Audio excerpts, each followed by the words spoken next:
আসসালামু আলাইকুম। এখন আপনারা দেখবেন সংবাদ শিরোনাম। তারেক রহমানের আগমন ঘিরে বিএনপিতে ব্যাপক উত্তেজনা। ৩০০ ফিটের অভ্যর্থনায় ৫০ লাখ লোক সমাগমের প্রত্যাশা। জমিয়তের সঙ্গে ৪ আসনে সমঝোতা।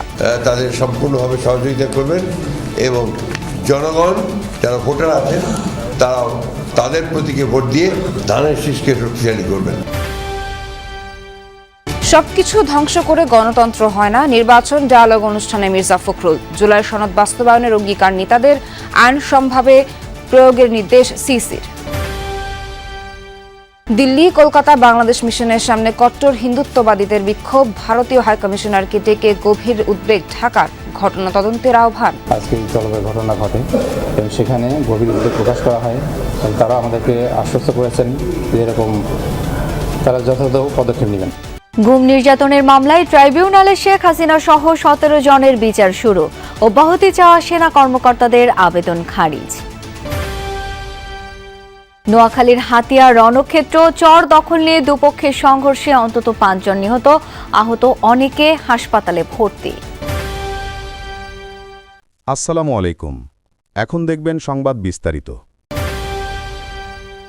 বগুড়ার দুপচাঁচিয়ায় অপহরণের ৬ ঘণ্টা পর ব্যবসায়ীর মরদেহ উদ্ধার করেছে পুলিশ। ভোরে আদমদীঘির কুমারপাড়া থেকে লোটো শোরুমের শতাধিকারী পিন্টু আকন্দের মরদেহ উদ্ধার করা হয়। সিসি ক্যামেরা ফুটেজে দেখা যায় সোমবার রাত ৯টা নাগাদ দুপচাঁচিয়ার লোটো শোরুমের সামনে সাদা রঙের একটি মাইক্রোবাস আসে। পরে ৫-৬ জন অস্ত্রের মুখে পিন্টুকে জোর করে গাড়িতে তোলে। আঞ্চলিক মহাসড়ক ধরে আদমদীঘির দিকে চলে যায়। পুলিশ জানিয়েছে জড়িতদের শনাক্ত করে আইনের আওতায় আনার চেষ্টা চলছে। অপহরণে ব্যবহৃত মাইক্রোবাসের চালক সহ ৩ জনকে আটক করা হয়েছে।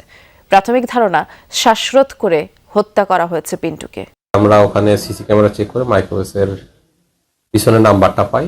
সেই নাম্বারের প্রেক্ষাপটে আমরা মাইক্রোবাসের মালিককে শনাক্ত করতে সম্ভব হয়। আমরা তাৎক্ষণিক সেখানে যাই। যাওয়ার পরে মাইক্রোবাসকে আমরা পাই এবং মাইক্রোবাসের চালককে পাই এবং মাইক্রোবাসের মধ্যে যাকে নিয়ে গেছে তার লাশটা।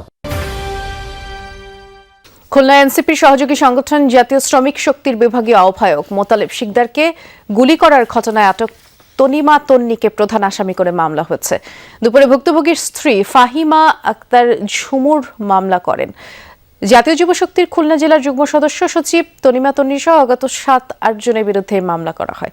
আহত মোতালেব হাসপাতালে পুলিশি নজরদারিতে চিকিৎসাধীন, তার অবস্থা শঙ্কামুক্ত। সোমবার নগরীর সোনাডাঙ্গার একটি বাসায় মোতালেবকে গুলি করা হয়। বাসাটি থেকে উদ্ধার করা হয় গুলির খোসাসহ মাদক। মাসখানেক আগেই বাসাটি ভাড়া নেন তনিমা তন্নি। রোববার রাতে মোতালেব সহ ৩ যুবক ওই বাড়িতে যায়। প্রাথমিকভাবে পুলিশের ধারণা সাথে থাকা সহযোগীরাই গুলি করেছে মোতালেবকে। গুলি তার কানের পাশে লেগে বেরিয়ে যায়। এর সাথে যারা জড়িত আছে আমি তো চিনি না, তাদেরকে চিহ্নিত করে তাদেরকে বিচার আওতায় আনা উচিত। ঘটনার সঙ্গে কারা কারা জড়িত প্রত্যেকটা নাম আমরা পেয়েছি এবং কি অস্ত্র ব্যবহার হয়েছে, কে অস্ত্র ব্যবহার করেছে প্রত্যেকটা নাম আমরা পেয়েছি। আমরা অতি শীঘ্রই বাকি আসামিদের আমরা অ্যারেস্ট করতে সক্ষম হব। নির্বাচন যত ঘনিয়ে আসছে ততই কুমিল্লায় বিএনপির রাজনীতিতে অস্বস্তি বাড়ছে। তৃণমূলের ভাষ্যমতে জেলার 11টি আসনের 4টিতেই ত্যাগীরা মনোনয়ন বঞ্চিত। এতে করে প্রশ্নের মুখে দলীয় শৃঙ্খলা এবং ভোটের সমীকরণ। স্থানীয়রা বলছেন বিএনপির এই বিভাজনের সুযোগ নিচ্ছে জামায়াত, যদিও তা মানতে নারাজ বিএনপির মনোনীতরা। নির্বাচনের তফসিল ঘোষণার পর থেকেই কুমিল্লায় স্থানীয় বিএনপির নেতাকর্মীদের মধ্যে স্পষ্ট হয়ে উঠেছে বিভাজন। 11টি আসনের মধ্যে 4টিতেই রয়েছে একাধিক মনোনয়ন বঞ্চিত প্রার্থী। তৃণমূলের কর্মীদের শঙ্কা, ত্যাগীদের মনোনয়ন না দেয়া কেন্দ্রীয় সিদ্ধান্তের অসন্তোষ এবং নেতাদের অভ্যন্তরীণ দ্বন্দ্বের প্রভাব পড়বে ভোটে। এখন একটি প্রশ্নই জনমনে, এই বিভাজনের দায় আসলে কার? জনাব মুবাশশির আলম ভূঁইয়া 1500টি মামলা তিনি মোকাবেলা করেছেন, নেতাকর্মীদের খবর নিয়েছেন। যারা আজকে নমিনেশন পেয়েছেন তারা আওয়ামী লীগের দালালি করেছেন। বিএনপির পক্ষ হয়ে বিভিন্নভাবে নমিনেশন পেপার কিনতেছে। তাদের কিনাতে বিএনপির আসলে ভোটগুলা যেভাবে মনে করেন যে ভাগ হবে, আর ওই ভাগের মাঝখান দিয়ে জামাত এবং এনসিপির তারা অনেক সুবিধা লুটে নেবে। জামাত যে ধর্মের নামে যে অপরাজনীতি করে, জামাত যে ধর্মের নামে জান্নাতের টিকিট বিক্রি করে, কোরআনের অপব্যাখ্যা করে, রাসূলের আচরণের অপব্যাখ্যা করে, এটা এলাকার মানুষ খুব ভালোভাবে জানে। আবেগ করে আমি এটা মনোবল কিনছি, কিন্তু এটা আমার কিনা ঠিক হয়েছে না। কিন্তু আমি এটাও বলি, ইয়েসি সাহেব যদি কোনো রকমে, আমি যে আল্লাহ জানে নমিশন বলবেন, আমি যেহেতু জানি। নোয়াখালীর বিভিন্ন স্থানে ব্যস্ত সড়কের একাংশ দখল করে দেদারসে চলছে বালু, পাথর, ইটের ব্যবসা। এতে যান চলাচল বিঘ্নের পাশাপাশি দুর্ঘটনাও বাড়ছে। অভিযোগ রয়েছে দীর্ঘদিন ধরে এমন অবৈধ কার্যক্রম চললেও নজরদারি নেই প্রশাসনের।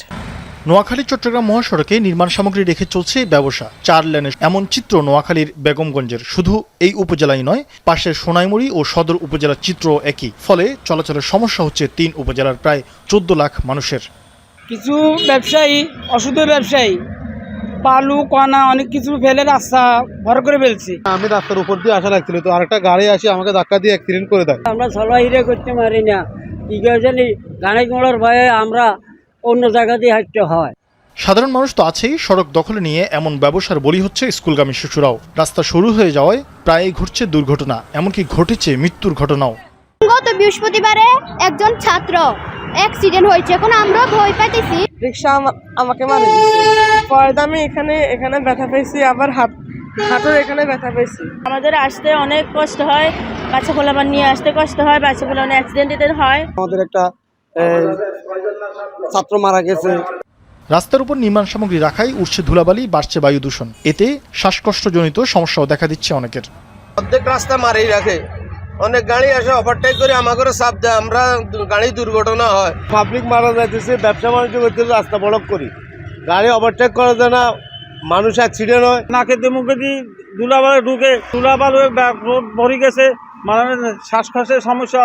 প্রশাসন বলছে কম্বাইন্ড অপারেশনের মাধ্যমে অবৈধ এই ব্যবসা বন্ধে শিগগিরই নেওয়া হবে পদক্ষেপ।